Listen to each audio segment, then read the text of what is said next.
आऊज़ुबिल्लाहिमिनश्शैतानिर्रजीम बिस्मिल्लाहिर्रहमानिर्रहीम अल्लाहुम्मा सल्ली अला मुहम्मदिन व अला आलि मुहम्मदिन व बारिक वसल्लिम।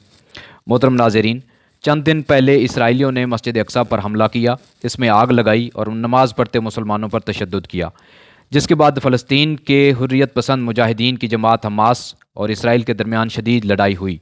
इसमें रोज़ बरोज़ इजाफ़ा होता चला गया। इसमें तकरीबन 300 से ज़ायद फ़लस्तीनी मुसलमान शहीद हुए और हज़ारों ज़ख्मी हुए। फ़लस्तीनी मुसलमानों के घरों को मिस्मार किया गया। फ़लस्तीनियों की जान व माल आबरू कुछ भी महफूज नहीं रहा। इसराइल की जानिब से ऐसा क्यों किया जा रहा है? मुसलमानों के इनके आबाई घर फ़लस्तीन से क्यों निकाला जा रहा है? मुसलमानों को बेघर करके इनकी जगह यहूदियों को क्यों बसाया जा रहा है? मस्जिद अक्सा को शहीद करने की तैयारी क्यों की जा रही है? इसके अलावा बहुत से इक़दामात जिनके बारे में आपको इस वीडियो में बताया जाएगा क्यों किए जा रहे हैं। तमाम सवालों के जवाब आपको इस वीडियो में मिलेंगे। सारी मालूमात हासिल करने के लिए वीडियो पूरी देखें। मौजू से मुतल्लिक इसमें बहुत सारी चीज़ों को कवर किया गया है, और अगर अभी तक आपने ईमान अफरोज़ चैनल को सब्सक्राइब नहीं किया तो बराए मेहरबानी सब्सक्राइब कर लें और नोटिफिकेशन बटन भी प्रेस कर दें। अब चलते हैं बिला ताख़ीर अपने मौजू की जानिब। मोहतरम नाज़रीन, बात समझने के लिए यहूदियों की तारीख़ का जायज़ा लेना बहुत ज़रूरी है।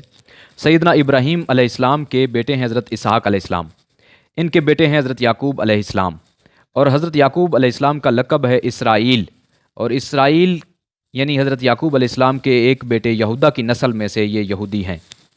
हज़रत मूसा अलैहिस्सलाम भी बनी इसराइल में मबूस हुए, जो मिस्र में पैदा हुए और बनी इसराइल को फ़िरौन के ज़ुल्म से निजात दिलाकर सहराए सीना लेकर आए। इसके बाद हज़रत दाऊद अलैहिस्सलाम सराय सीना के इलाके में पैदा हुए और बनी इसराइल को वहाँ से फ़लस्तीन ले आए। हज़रत दाऊद अलैहिस्सलाम फ़लस्तीन के बादशाह बने और इनके बाद इनके बेटे हज़रत सुलेमान अलैहिस्सलाम बादशाह बने। मज़कूरा तमाम अंबिया कराम के पैरोकार मुआहिद यानी तौहीद के कायल थे, और यही सही व अक़ीदा पैरोकार ही इनके असल वारिस हैं। हज़रत सुलेमान अलैहिस्सलाम ने 961 कबल मसीह में जिन्नात की मदद से मस्जिद अक्सा तामीर कराई। यहूदी इस इबादतगाह को हैकल सुलेमानी का नाम देते हैं, जिसको 586 कबल मसीह में इराक़ के बादशाह बख्त नसर ने बर्बाद कर दिया और यहूदियों को वहाँ से निकाल दिया। 6 लाख यहूदियों को कत्ल भी किया। इसके बाद 539 कबल मसीह में फ़ारिस के बादशाह साइरस ने इन्हें दोबारा यरूशलेम आने की इजाज़त दी।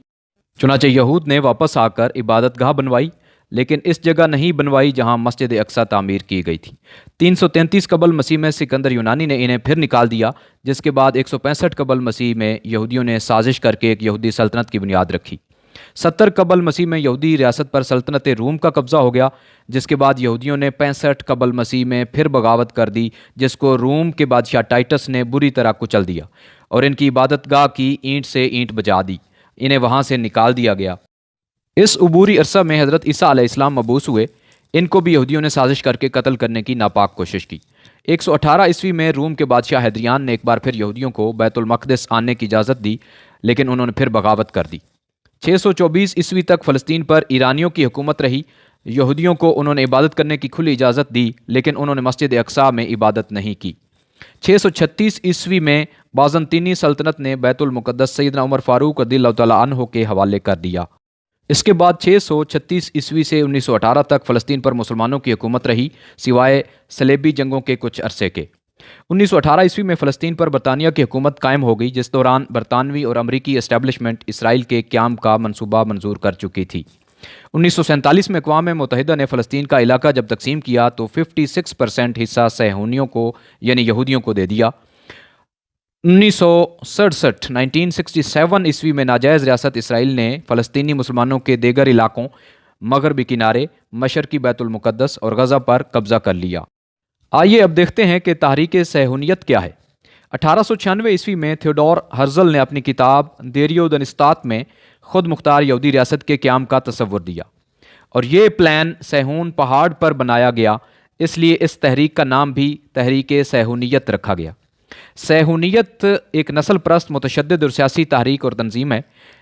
यहूदियों को इस हवाले से प्रोटेस्टेंट ईसाइयों की हिमायत भी मिल गई, जिनका अकीदा यह है कि जब बैतुल मुक़द्दस में यहूदी अपना हैकल सुलेमानी यानी थर्ड टेम्पल तामीर कर लेंगे तो इनके मसीहा हज़रत ईसा अलैहिस्सलाम ज़मीन पर आएंगे। मसीहा के हवाले से यहूदियों और ईसाइयों में बुनियादी फ़र्क ये है कि यहूदी दज्जाल को अपना मसीहा तस्लीम करते हैं और ईसाई हज़रत ईसा अलैहिस्सलाम को। इस तहरीक सहूनियत का बुनियादी एजेंडा ग्रेटर इसराइल का क़याम है। ग्रेटर इसराइल के सहूनी मंसूबे के 4 बुनियादी मराहिल और मकासद हैं। नंबर 1, سب سے خوفناک جنگ جس کو آرمیڈوگان کا نام دیتے ہیں۔ نمبر 2، مسلمانوں کے 2 اہم ترین مقدس مقامات جس میں مسجد اقصی بھی شامل ہے، ان کو گرانا۔ نمبر 3، ہیکل سلیمانی یعنی تھرڈ ٹیمپل کی تعمیر۔ نمبر 4، حضرت داؤد علیہ السلام کی تاج پوشی کے لیے استعمال ہونے والے پتھر کو معبد سلیمانی میں یعنی تھرڈ ٹیمپل میں رکھنا۔ گریٹر اسرائیل کے منصوبے کو عملی جامہ پہنانے کے لیے یہودیوں نے 1878 عیسوی میں فلسطین کے ساحلی علاقے میں 12,000 ایکڑ زمین خریدی اور 1883 عیسوی میں وہاں پہلی یہودی بستی بسائی۔ اس کے بعد مسلسل انہوں نے یہودیوں کو وہاں آباد کیا، یہاں تک کہ ان کا پلان گریٹر اسرائیل بھی اب سامنے آ چکا ہے، جس کے مطابق یہودی سلطنت کو ان علاقوں تک پھیلانا ہے جو حضرت سلیمان علیہ السلام کے دور حکومت میں تھے، اور ان میں سعودی عرب، عراق، مصر، شام، اردن، فلسطین یہ سب شامل ہے، اور یہ منصوبہ 1897 عیسوی میں باقاعدہ طور پر بنایا گیا تھا۔ گریٹر اسرائیل یہودیوں کا وہ ایجنڈا ہے جسے انہوں نے دجال کی آمد سے پہلے ہر صورت پورا کرنا ہے۔ نیوم شہر گریٹر اسرائیل ہی کا ایک اہم شہر ہوگا جو سعودی عرب میں ہوگا، لیکن اس کا سارا کنٹرول اسرائیل کے پاس ہوگا۔ یہ تبوک کے ساتھ ہے جس پر $500 بلین لاگت آئے گی۔ اس کا افتتاح بن سلمان نے آلریڈی 2017 میں اپنے ویژن 2030 کے تحت کر دیا ہے۔ یہ شہر 7 سال میں تیار ہوگا۔ ریڈ سی یعنی بحیرہ احمر کے کنارے پر ہے، جس کے ساتھ اردن، مصر اور اسرائیل کی سرحدیں ملتی ہیں۔ اس شہر کی فنڈنگ اسرائیل کر رہا ہے۔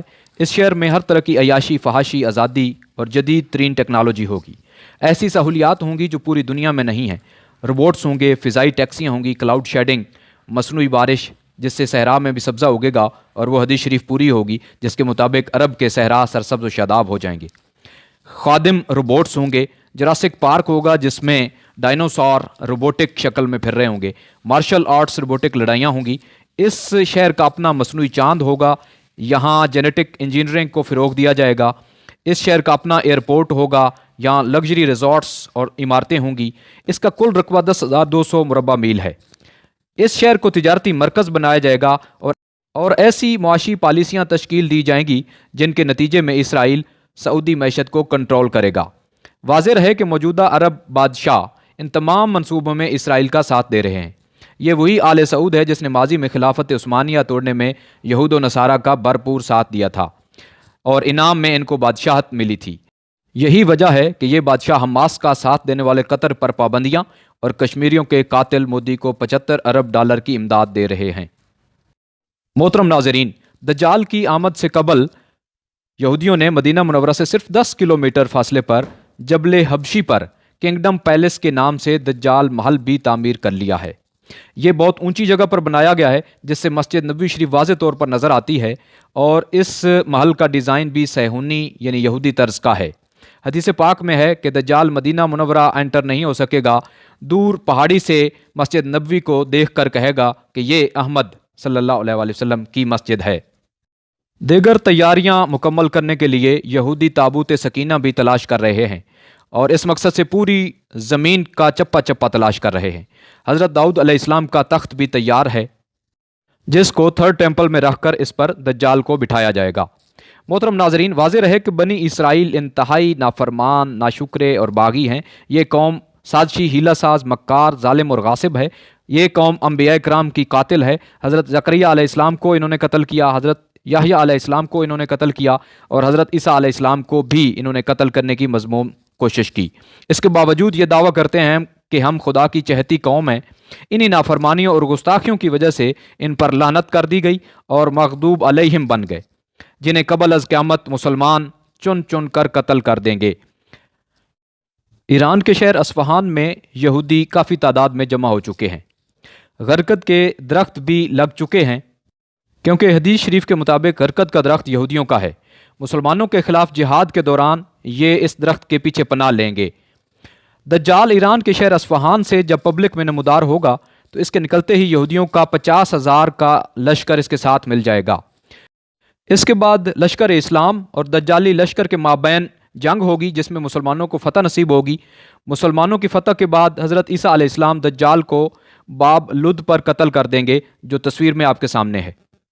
محترم ناظرین، یہ وہ ایجنڈا ہے، یہ وہ چند بنیادی وجوہات ہیں جن کی بنا پر یہودی فلسطین سے مسلمانوں کو نکال کر اور مسجد اقصیٰ کو شہید کر کے اس کی جگہ پہ تھرڈ ٹیمپل بنانا چاہ رہے ہیں، جہاں ان کا مسیح دجال آئے گا، اور دجال کی آمد سے قبل یہ تیاریاں کر رہے ہیں۔